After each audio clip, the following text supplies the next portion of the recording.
Bonjour, bonjour, j'espère que vous allez bien. Bienvenue sur votre chaîne YouTube Nautilus Verne. On se retrouve pour de nouvelles échappées belles culinaires. Ne vous inquiétez pas, je ne vais pas vous parler que de nourriture. Cette vidéo est assez ancienne. Je devais la diffuser durant le mois de Ramadan. Malheureusement, je n'ai pas pu faire le montage au moment opportun. Et donc, voilà, je vais la diffuser que maintenant. Et oui, chaque chose en son temps. Petit à petit, Nautilus Verne fait son nid. L'expression dit « l'oiseau fait son nid ». Mais bon, c'est comme ça et pas autrement. Donc aujourd'hui, je vais partager avec vous la recette d'un délicieux cheesecake. J'ai déjà partagé cette recette avec vous dans une vidéo précédente qui date de 2020, mine de rien. Mais à l'époque, je n'avais pas de bons moyens pour filmer de belles vidéos. Et je me suis dit que ça serait l'occasion de partager avec vous cette vidéo avec une meilleure qualité d'image et de son. Et c'était prévu que ce soit pour le mois de Ramadan. Malheureusement, ça n'a pas été le cas. C'est la deuxième fois que je vous le dis. Voilà. Avant de commencer la vidéo, si vous êtes nouveau sur la chaîne, n'hésitez pas à vous abonner, à cliquer sur la petite cloche mention toute afin de recevoir une notification à chaque fois que je poste une vidéo, à liker la vidéo si jamais la vidéo vous plaît, et à la partager avec qui vous voulez, et à laisser un gentil commentaire si jamais vous avez envie de laisser un gentil commentaire. Donc pour cette recette, il nous faut du chocolat, pas toute la tablette, mais juste 100 g de chocolat. Pour les gourmands, pour faire 5 parts comme ça, il vous faudra 100 g.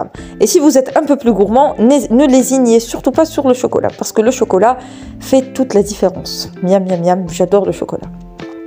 Donc, il vous faudra du chocolat, il vous faudra un carré de fromage Emile, enfin une boîte de fromage Emile.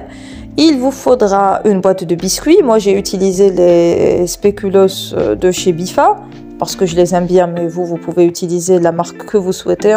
Vous pouvez même utiliser Bimo, pour ceux qui ont l'habitude, qui connaissent Bimo, pour les personnes qui vivent en Algérie. Lotus aussi, ça marche bien, mais ça c'est la solution high cost, comme l'a dit un de mes abonnés. Une fois, je vous ai fait une vidéo à Constantine et j'ai partagé quelques boutiques et j'ai parlé d'un vlog low cost. Et quelqu'un m'a écrit en commentaire, m'a dit « Lonama, ce n'est pas du low cost, c'est du high cost ». Oui, les meubles étaient assez chers, je me rappelle. Les meubles étaient plutôt chers dans les boutiques que j'avais filmées, mais bon.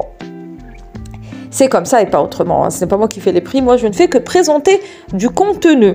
La dernière fois, j'ai un petit peu critiqué le Mahrousa et l'aquarium, mais c'est juste pour donner un avis pertinent. Pour que le consommateur, je ne peux pas dire que tout est bon et que tout est OK, alors que ça ne l'est pas. Et puis, quand on sait à quoi s'en tenir, en général, on est moins déçu. Lorsqu'on a une petite surprise ou un minimum burger, là, on est relativement déçu. Donc, voilà, je préfère dire les choses telles qu'elles sont. C'est ce qui fait la crédibilité de ma chaîne.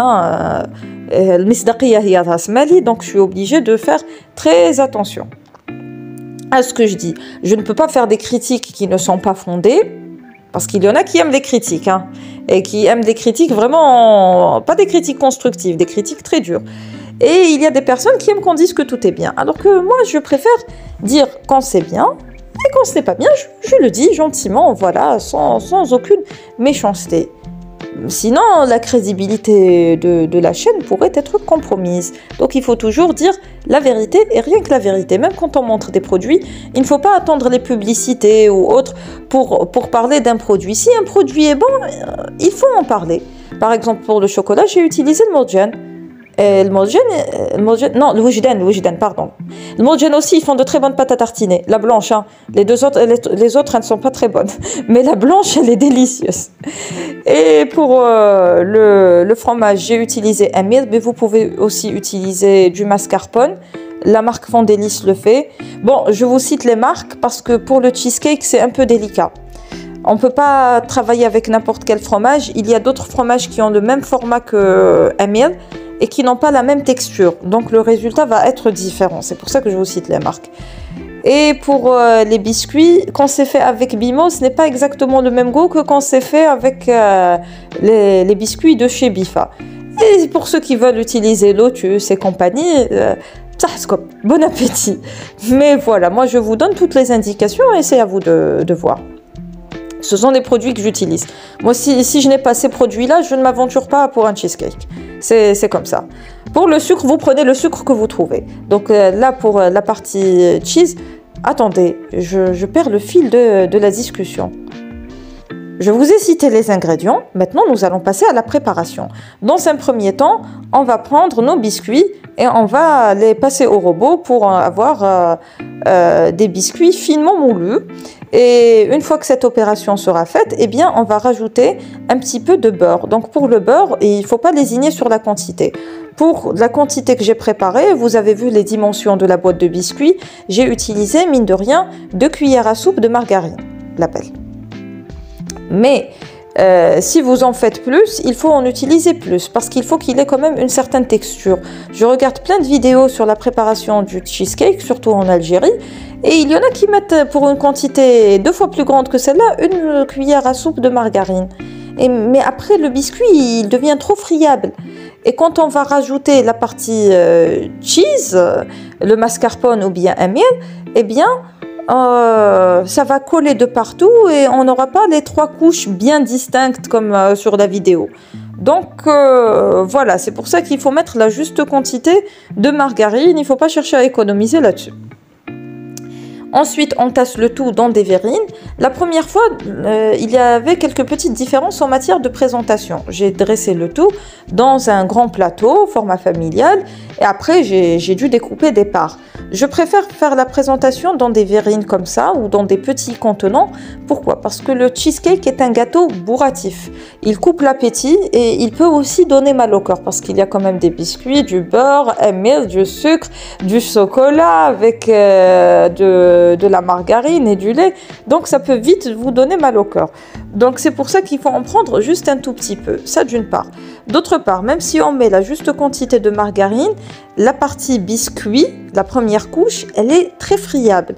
Donc quand on met le cheesecake dans un grand plateau, ensuite on va le découper en parts. On va transmettre chaque part dans une assiette. Ça va faire des miettes et ça ne va pas être très joli. C'est très bon, mais ça ne va pas être joli. Donc pour des raisons d'hygiène et aussi esthétiques, et de santé aussi, il vaut mieux le dresser dans des petites verrines comme celle-ci. Après, chacun fait comme il veut.